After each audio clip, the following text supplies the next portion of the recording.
What is it that makes an all-time great band? What qualities does a band have to possess in order to reach that next level legendary status? Welcome, metalheads, to Heavy Metal Philosophy. I'm your host, the sommelier of extreme metal and blue-collar philosopher, John Barbas. Make sure you stick around to the end of the episode for this week's Riff of the Week. This past weekend, one of my favorite bands, Septicflesh, released their new album, Modern Primitive, and no surprise, I fanboyed out about it a little bit. But this album got me really thinking about a broader thing that I've thought about rock and roll bands for a long time now. What does it take for a rock and roll band to make it? I've been in a lot of rock and roll bands, and I've gone and seen even more of them, from the local level all the way to the arena level. And I have a theory about what gets a rock and roll band to break through to the next level. You see, I think that it's possible for a group of musicians to be of okay talent, good enough.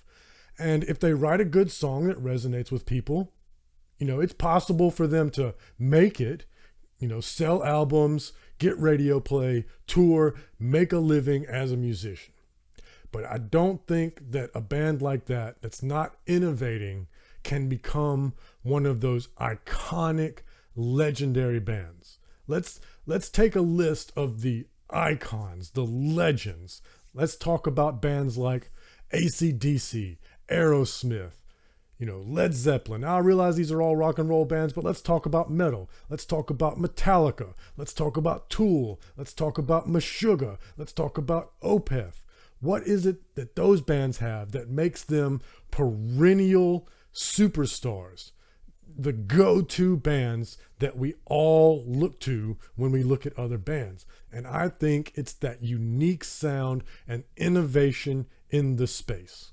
Now, why do I think it's that? Well, again, like I said, with a rock and roll band, I think if you're just okay and if you're following the genre conventions and doing all the moves in the genre that you're supposed to do, I still think you can make it. And like I said, if you write a good song that's catchy, it's got a good hook that resonates with people, sure, you can make it. And you can probably do that a few times and make a solid career for yourself. But these legends, they did something different. They didn't follow the genre conventions. They made a sound that was unique and innovative in the space. So here's what I mean. Let's say you go to your local bar and they've got two bands playing this Friday, Saturday night, and they're playing rock and roll, or maybe you're going to a metal show and they're playing death metal, and it's a good time. By no means are these bands bad, but none of them sound like something you've never heard before. Now, picture it's the early 90s, you go to a rock and roll club somewhere, and this band that you've never heard of called Tool is playing, and Tool starts playing that kind of music. And again, this is in a world of the early 90s before you've ever heard Tool. And you hear that for the first time. There's no way that you don't call your friends and say, dude, you won't believe this band I saw. Whereas those other like stock rock and roll bands, when you go to a bar and they're playing, they're playing like Cumbersome and like Space Hog covers and stuff. Of course, that's a good time, but you don't tell your friends, like, I got my mind blown by this band the other day. I've never heard anything that sounds like it before. So it's real easy to forget about all of those bands that are playing standard rock and roll or standard death metal or even easier standard black metal. It's real easy to forget about the dozens and dozens and dozens of those bands that you've seen, and you don't tell your friends about them because your friends aren't going to care. But what if it's the late 90s? And you go to a metal festival and, you're hearing death metal and you're hearing, melodic death metal and you're hearing black metal and you're hearing slam metal and, it's all the things that it's supposed to be. And then for the first time ever, you see this band. They're not dressed up theatrically and it's Meshuggah. And you hear Meshuggah for the first time. You tell your friends like, dude, what was that?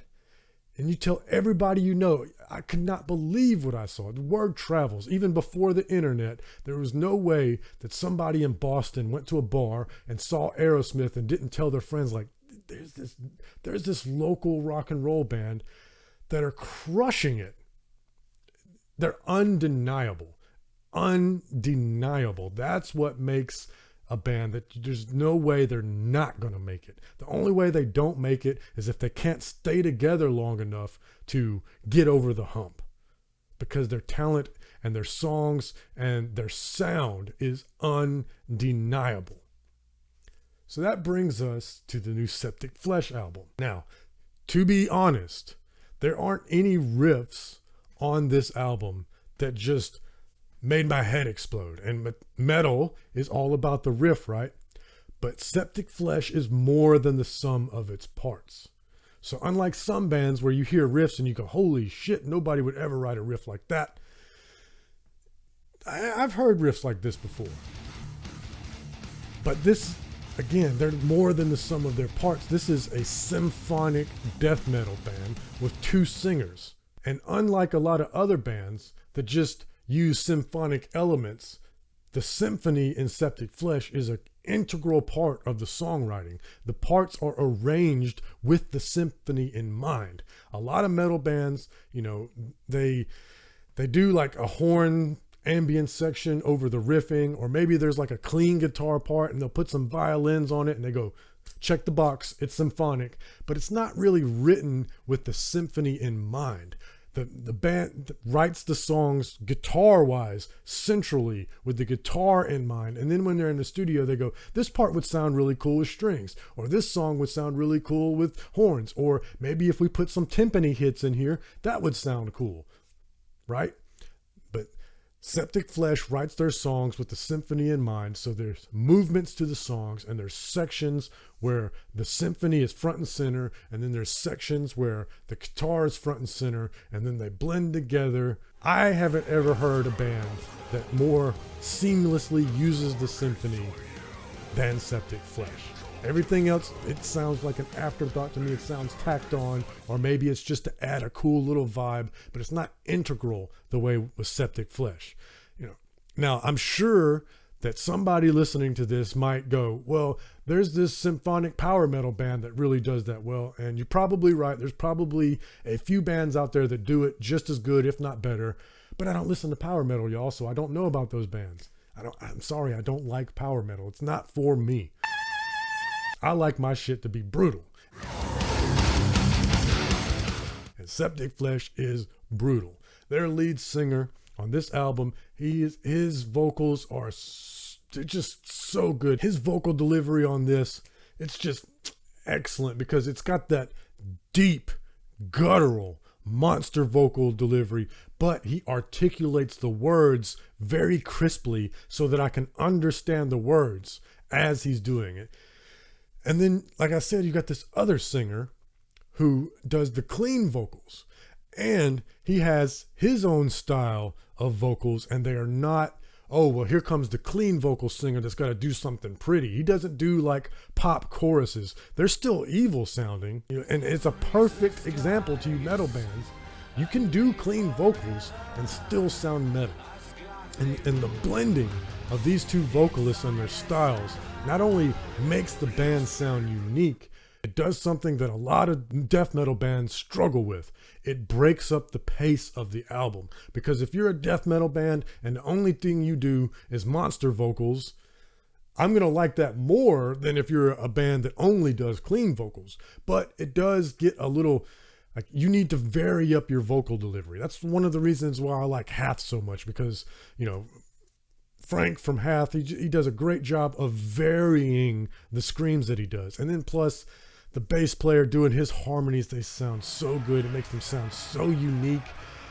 And then, you've got bands like Rivers of Nile. He's got a monster vocal lead singer, but the vocal harmonies have that 70s prog harmony style to it that also makes them sound unique. And so here we have Septicflesh with two singers, one with the monster vocals and one with the clean vocals. And when they harmonize, it sounds great. But Unlike those other bands, Septicflesh lets the clean singer do the vocals by himself sometimes. And it creates these short passages where the vibe changes and the feel changes so that when the next brutal part comes, it hits that much harder. You don't ever have that place listening to this album like you do with other death metal albums where it's just one pace, there's no peaks and valleys, and you sort of become numb to the brutality during the duration of the album. Between the two singers and between the symphonic parts and all the atmospheric parts, the album's got this just fantastic pacing to keep you engaged. And then when every heavy part hits, it's just, oh, there it is. That's what I was looking for. Fantastic. Fantastic. And they do that with simplistic riffs. I really wonder if they write the riffs that way on purpose in order to give the symphony more room, or maybe they have to write them that way because of the symphony, because it's clear that the symphony is not an afterthought. It's clear that they aren't just going, oh, it would sound cool with strings here. This was written this way on purpose. And so that brings me back to the original point at the beginning of the episode. This is a very unique and innovative band. So does this sort of effort help Septicflesh rise above their peers?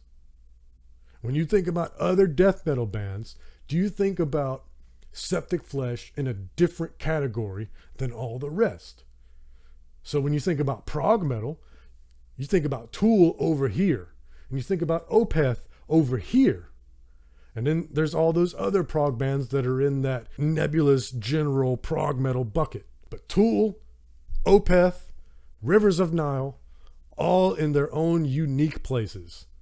Those are the bands we think about when we think about our favorite prog. What about thrash? Well, of course, you've got Metallica and you've got Slayer, and then there's a lot of other thrash bands. What about death metal? You've got Cannibal Corpse, you've got Immolation, and there's a lot of other death metal bands. But there's those titans that we think about when we think about certain genres.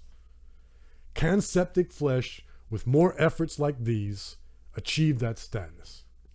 That's the question I put to you all, because I'm so biased. I love Septicflesh so much. I can't reasonably give you an objective answer to that. I think they stand alone, but of course I am, because I'm a fan. I really only have one complaint with this album, and that's the mix.